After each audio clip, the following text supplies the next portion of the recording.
Doctor, ഈ ഒരു brachial plexus surgery കഴിഞ്ഞാൽ രക്ഷിതാക്കൾ എന്തൊക്കെയാണ് കുട്ടികളുടെ കാര്യത്തിൽ ശ്രദ്ധിക്കേണ്ടതായിട്ടുള്ളത്?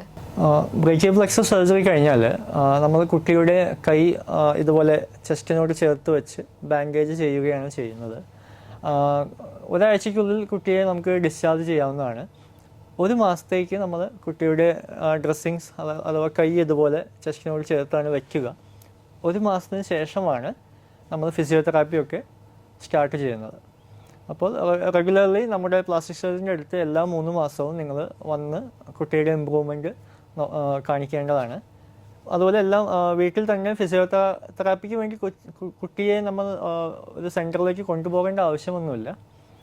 നമുക്ക് പാരൻസിന് തന്നെ ചെയ്യാവുന്ന സിമ്പിൾ ഫിസിയോതെറാപ്പീസാണ് നമ്മൾ പഠിപ്പിച്ചു കൊടുക്കുന്നത്. അത് എപ്പോഴും ദിവസവും അത് ചെയ്തുകൊണ്ടിരിക്കുക, സർജറി കഴിഞ്ഞ് 1 മാസത്തിന് ശേഷം. സർജറിയുടെ റിസൾട്ട്സ് ചിലർക്ക് 3 മാസം, ചിലർക്ക് 6 മാസം, അങ്ങനെ പലർക്കും പല രീതിയിലായിരിക്കും നമുക്ക് റിസൾട്ട്സ് കണ്ടുവരിക. 3 മാസം തൊട്ട് 1 വർഷത്തിനുള്ളിൽ നല്ല റിസൾട്ട്സ് നമുക്ക് കിട്ടിത്തുടങ്ങുന്നതാണ്.